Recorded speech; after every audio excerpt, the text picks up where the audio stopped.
know that moment when you realize you have mastered your wellness. When you've become so resilient, you can conquer any hiccup life throws you. Yeah, well, me either. But I still ride unicorns. I'll teach you how to become a mindset master. You will learn how your habits and behavior affect your success of nutrition, exercise, relationships, organization, and so much more. It's your reality, and you need to do it your way. Self-care and self-love are anything but selfish. Take charge, get excited. If not now, then when? Grab your espresso and get ready to talk all things wellness. It's time for Coach, Couch, and Coffee Radio with Coach Peggy Willms right now. Oh my gosh, everybody. Welcome, welcome. It is Monday night, and I first want to give a big recognition and thank you out there to all of our veterans. I come from a very generational, large family of military dependents and active duty. And I also worked for the military. So I just want to say I recognize what it takes for families to protect us and give us our freedom. So I just want to say thank you so very much. Every single Monday night, we get together with amazing guests. And tonight is going to make a difference in your life because Anxious Mouse is here. And we are going to talk about anxiety, of which I will give a disclaimer up front. I need a shirt that says I am anxious 24/7. I don't know why half the time. So I'm excited about this show anyways. So let's just say who is here today. First of all, I always make sure that everybody has a mug. And Linda, just for you, a rarity, I brought my smiley face mug. You know, I always bring unicorn mugs, but this is for you. That's fabulous. Did you bring a mug? That's fabulous. Well, oh gosh, here we go. I brought a mug. We'll say I brought a mug. We'll see. What did you bring? You're the best. I love that. It looks like a big bowl. I'm loving on the you're the best. Oh my gosh, thank you so much. And she's sipping. We always take a sip. So as we get started here, first, everybody has anxiety. She's going to talk to us all about that. I want to give you a heads up of who Miss Linda here is. So this gal is, dime a dozen. No, you're special. So she was at home for quite a period of time. And all of us eventually say, hey, we'd like to get back into the workforce. And she has 2 master's degrees, you guys. So she does know all about this subject. She has a degree in experimental psychology, school psychology. And I actually met her when we were training to get our certifications for health and life coaching. And so I am honored to have you on the show. Welcome, Linda. Kneidinger. Thank you. How are you today? Are the kids off school today? One is and one is not. Oh, I bet that went over really well this morning with the na thing. Awesome. So how are you doing? Are you excited to talk about this whole concept? It's your baby. I'm excited. I really am excited because every time I take Anxious Mouse to a workshop or he finally comes out with a group or a client, he always nails it. He always connects and people will tell their children about it. And he's got his own fan club. He might need his own set of clothes, a t-shirt for you. Oh boy, I'll tell you. When I learned that you had an anxious mouse, when I was chatting with you, I thought, oh my gosh, it reminded me of Elf on a Shelf, right? I love Elf on a Shelf. And I'm like, I need my unicorn out here somewhere where I put a different place. I need a little, anxiety, Mr. Anxiety Mouse. So listen, tell me all about how this came to play. Was it from your education in the past? Like, how did Anxious Mouse, how was he born? Okay. Well, we all have a voice in our head that it's the nervous voice, and it has all of our doubts and wants us to hold back and maybe not fully show up and tell us all the reasons why we might fail or why we're not good enough. And you hear all kinds of names for this voice. People call it critter brain or monkey mind. And none of those things were really resonating with me. And I don't know if it's just that I'm a bit of a ham or because I used to work with children, with students, and you really have to connect with them on a pretty easy to understand level. And I just thought that the way to most effectively work with this voice in your head is to be kind to it. And no offense to those of you who like reptiles, but not that many of us want to be kind to the reptile in our mind, right? Like that doesn't give us the anxious warm fuzzy. Alligator just wouldn't quite right. do. Yeah, no, you're sort of like, no, I do want to slap him. So I was thinking of what sort of creatures engendered a sweet, innocent feeling with you, and you expect the mouse to act very much based on his instincts. He's just sort of running around and nibbling things and reacting. And I came up with the idea of mouse, and I was searching for an appropriate mouse, and I found this guy. For those of you who are driving around or listening to this later in podcast and you can't see Linda, you have to go. You have to see us on our Facebook, my Facebook video, or look on YouTube. She is showing us Mr. Anxious Mouse. I love him. He's so cute. He's sweet. Yeah. He is. So did you make that? Did you have it made for you? What'd you do? I did not. Thank you, Target. Nice. It was at the holiday time that I came up with mouse, and I was searching. He had to be small, and I ended up searching Christmas tree decorations. And there he was amongst all the other woodland creatures, and he looked very anxious. You see, now you have to trademark your own mouse because you're going to have a book. I mean, this is going places. Girl, you know this, especially in schools. I mean, this is just so tangible. So if we back up with your education and your background, so previous even to getting into coaching, were you aware as your, education, as your experience out in the school system, that anxiety was just, because I mean, look at society now, right? Anxiety is crazy. So were you just like, wow, this is everywhere. I really want to focus on this. How did that come to evolve? Well, that is an interesting question. I'm going to take you way back. We're going to go in the way back machine here. Girl, I have leg warmers, so I don't know how far back you want to go, but I'm right there with you.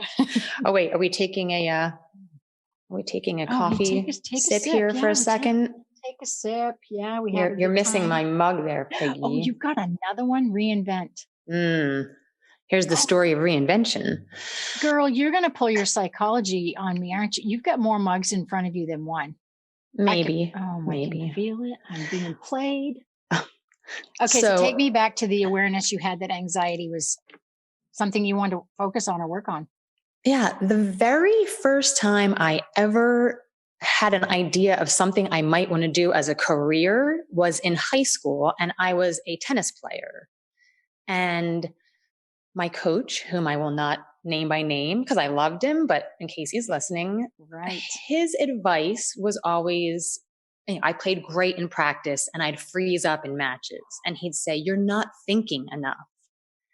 And I didn't know anything about psychology, but I did know that did not feel right thinking. I feel like I'm thinking too much. Mm-hmm. And at the time, sports psychology was really not a thing. Right. It had gotten a little attention with Olympic athletes, but I did some nosing around and I found some books, and it did seem like my instinct was correct, that you perform best when you're in a flow state, when you're not thinking. So basically you've got to put anxious mouse down for a nap, because if he's talking in your head, then it's, oh my gosh, if I don't win this point, I'll lose the match. And she's so much better than me. And who am I to think that I could beat her? And all these things going on that then tense your muscles, affect your game, and end up coming true. Mm-hmm. And so it was a long, circuitous route, but it ended up that I have spoken to sports teams now as a coach, and I bring anxious mouse, and their eyes light up and they say, he talks to me. Mm-hmm. He's talking to me all the time and I don't know what to do with him. So you're looking for the red flags, kind of the symptom, because we all have anxiety. And so when I was thinking about this topic with you, I was thinking, because, we're both coaches. So I'm always looking for the red flag, because everybody's different. And the signs and the symptoms, those things that show up are so different. And then for us to recognize, wow, there it is again, and to steer it in a different way. So how do you help people recognize what is anxiety for them? Kind of Well, going off road, but I'm just, me, ADHD going on here. no, I get it. Um, as a coach, I'm sure you do the same thing. One of the things you're really trying to help someone do is dig down. What are the things you really wish you were doing? You want to be accomplishing just between you and me, a little secret. Go ahead, relax. Maybe we'll do some sort of meditation first to really relax your mind and just let those things out. And then when you start asking, okay, what are the obstacles? That's when anxious mouse jumps out. Well, you Right. can't do this because you don't have the degree, you don't have the time, you have been out of the workforce, to speak to my Yeah. population. Um, and that's how I know, okay, this is where anxious mouse gets most riled up here. And we have to be able to work with him. So has anxious mouse been with us for typically for a long time? The little guy, the little voice in our head, our monkey brain come along. I mean, right? So I think what I love to do with people is when I can take off their burden, their backpack that says it's you, it's your problem, you're weird, you're the one, and be able to go, bud, we're all the same, because that decompression of Hmm. judgment. So that in and of itself, that you're talking to people about this, is amazing. And then to take an object that just releases the object of my happy mug.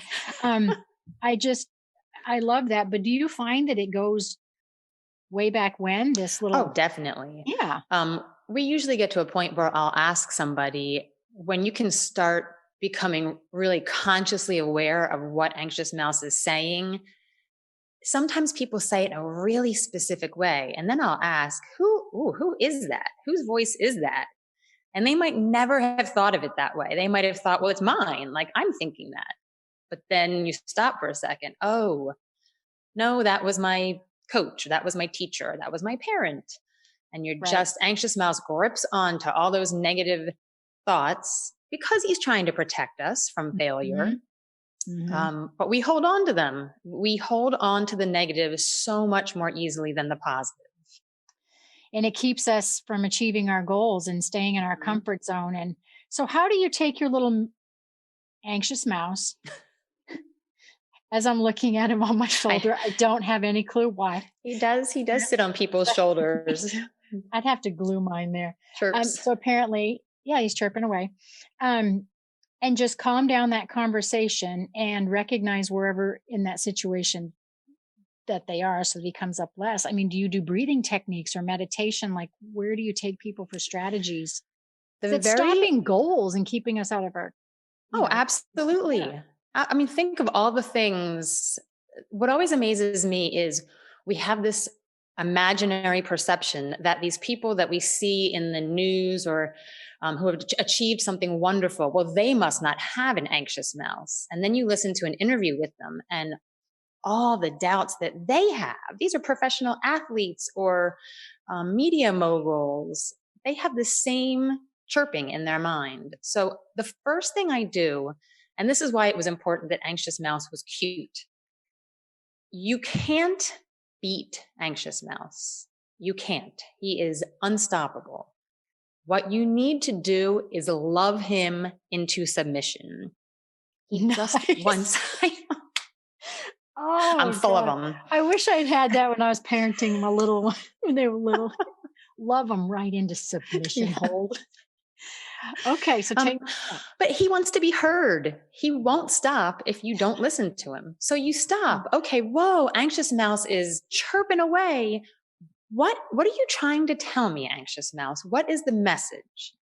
And Right. you listen to it. And because underneath everything, he's trying to protect you, there Mhm. will be a kernel of truth. There will be something there that you might be risking. You might be risking embarrassment or alienating yourself from Mhm. a group, but it might be what you need to do. So you listen and you thank him. Wow, thank you so much for looking after me. I so appreciate the message you've been giving me.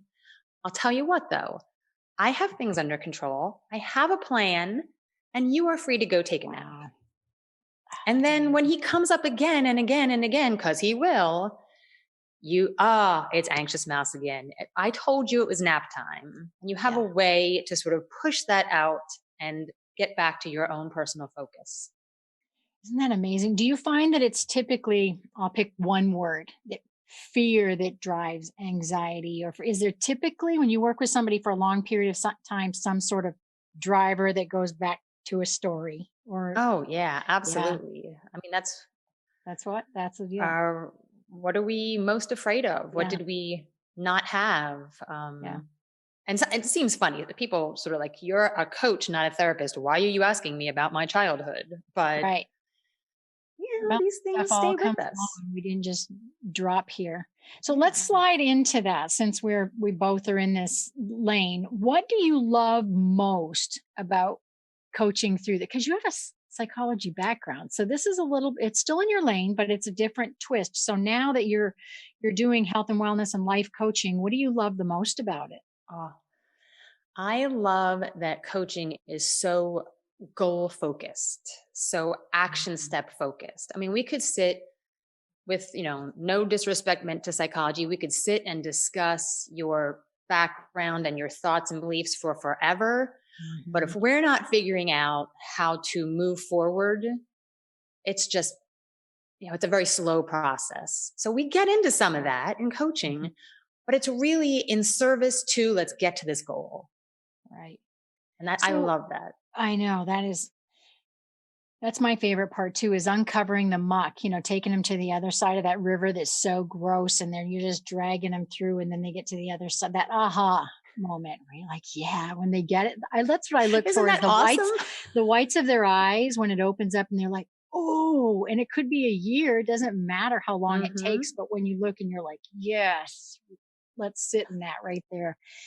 So what is your biggest, when you're having your anxious mouse conversation, can you share when it stirs up the most for you? Because we all, like, I'm a coach, you're a coach, we need coaches. So, Anxious Mouse is your little baby, but you use him, I'm sure.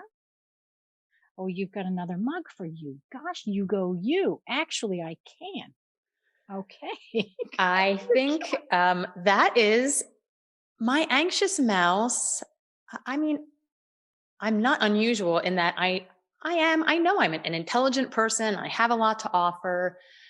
But especially when I left the workforce for a chunk of Mhm. time, wow, that anxious mouse, every time part of my mind was like, it's time to step back in. Anxious mouse had 1,000 reasons. And financially, I was very fortunate. I didn't have to get back in the workforce. Yeah. So it was easy to listen to anxious mouse. Oh, you're right. There's always time to work later when the kids are gone. Uh, to work as a school psychologist, I would have to get certified. I had moved to a new state. Oh, I don't know, studying for There an you go. exam. You might be too old to remember anything anymore. That is so um, true. so many things. And so I really had to get him under control to say, I'm sorry. This is something I really have to do. And if I fail, I fail, but I have to know that I did it for myself. It's those baby steps that we preach. We can preach it, sister. I can Hmm. preach it till the cows come home. When that light comes on me, I'm like, I hate it when I come up with a concept or a mantra. I'm like, oh, damn, that sounds kind of good. Let's just shove that out there this week. And then I'm like, no, because it comes from somewhere when we say something. It's not like we're Thomas Edison every single day, any of us. It's come from somewhere, Right. heard it somewhere. But so now that you're out in the workforce and now you have your own business, even, what pops up the most for you, or what are your struggles? What areas are you uncovering or unpacking right now? Real time. In in business, that was not my background. And so on the one hand, I love having something that's so novel and it's just Mm. brand new for me to constantly be diving in and learning. On the other hand, that's where my anxious mouse can say, there are people who've been doing this forever. Who are you to think that you're going to suddenly outmarket somebody?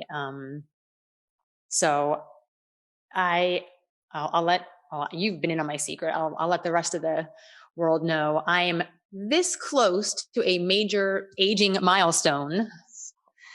And I've sort of made this last year, I had this thing called 50 new things before 50. And I don't know if I hit 50, but I've tried some pretty big things. And so on Friday, I'm going to skydive for the first time. My And gosh.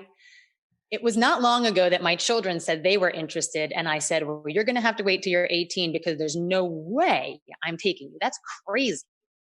And at some point, something just flipped. And like, why is that crazy? What is that?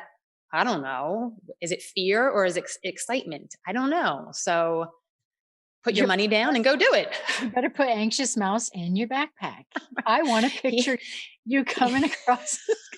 I'd pay money for that picture, that would be amazing. Okay, maybe he'll come. I was thinking he couldn't come with me, but maybe he should come. It'd be good for him. Jump. Yes, I'm telling you, elf on a shelf. You got something going on. This guy needs to go everywhere. So what is next for you? Because I kind of have a little bit of a scoop in that. I know you. We've chatted a little bit. So you're about ready to. You've got some Anxious Mouse maybe conversations going on. You're going to be absolutely big steps. I'm definitely, for the first time, I'm prepping to put some classes online. I've done everything in person before. I have not done video, but part of me is really not scared of it. The Anxious Mouse part is like, but there's so much to video. Nowadays there's not. So sorry, Anxious Mouse. You don't win this one. Love him into submission. Yes. Love you, sweet guy, but can't stop me. Right. Well, and I think the good thing or bad thing about our industry, and maybe, other industries have seen this for a long time. You want to be a physician. Everyone wants to be a physician. And then I remember about 10 years ago-ish, everybody became super specialized. So my kids raced motocross and supercross in the, years growing up. So at first, when they broke anything, it was go see the orthopedic surgeon. And then pretty soon it was like, Tanner's going to the shoulder guy and Shane's going to the knee guy. And so it became super specialized. Well, and you're in my industry right now, it feels like everyone is a health and wellness and life coach and a money coach and a mindset guru. And so for me, going into my own business again 3.5 years ago, I super stayed away. I am not joking, from almost everything going on out there and just hyper focused. Frankly, I didn't care and didn't want to know. I didn't want to see social media, who was doing what, where, how, and when. Obviously, I opened up, unpacked some things, but you can do that thing. Anxious Mouse pops up and is like, well, why aren't you offering this? Why aren't you marketing here? Why haven't you spent $30,000? Why are your colors blue? Yeah. I need to find me an Anxious Mouse. You're right. So you've got your milestone birthday coming up. What are you doing headed into the holidays? Anything special with work or family that you'd like to share? I launched my first midlife wife group recently. We just wrapped up. And so I would like to be getting that going. I mean, if you're a wife / mom / whatever, the holiday time is brutal. Yes. So I would like to make sure that I'm available to be supporting people through that time. How can everybody find you? Well, you can email me at linda@ultimateu-coaching.com. That's also my website is ultimateu-coaching.com. I'm on Instagram under Ultimate You Coaching. I'm on Facebook and I'm on LinkedIn under my name. Yay. Email me, reach out, let's chat. That's awesome. Now we're about done because that's how fast it goes up in the hood here. So we have another mug she's showing me. I should probably kick some double S today. Awesome. You have a giveaway. Tell us about it so that everybody can reach you at those same locations. You have a giveaway. Yes. So if you mention that you saw me with Coach Peggy, I'll give you 10% off and we can do a introductory session and get to know each other, and love to hear from you. Oh my gosh, you guys. Okay. So Linda, you're going to come back. We'll talk to you at another time. I want to know all about how your 50th went. The big one, should I say? I just said the milestone. All right, you guys. happy Veterans Day, of course. And you guys can check out my Facebook site, Peggy Willms, and 3 Wellness Pillars. I've got some events coming up through the holidays. And next week, I just want to let you know I have a guest, Reverend Stephanie Redfeather. She's got a PhD. She's talking to me about evolutionary empathy. She's amazing. So we'll see you next week, 3 p.m. Pacific, 6 Eastern. Talk to you then. Bye, Linda. Bye. Thank you for listening to Coach Couch and Coffee Radio with me, Coach Peggy Willms. Did you hear something that made you go, or have an aha moment? I live for those. If not, we will get you next time. I will be back every first and third Monday at 3 p.m. Pacific. The tough love you to becoming smarter, stronger, braver, healthier, and happier. Duh. I will be back with a barrel of positivity, and you never know when a guest might pop in. There is no time for excuses. So don't forget to bring your coffee and an open mind as we talk all things wellness on Coach Couch and Coffee Radio with me, Coach Peggy Willms. Now go grab a ray of sunshine.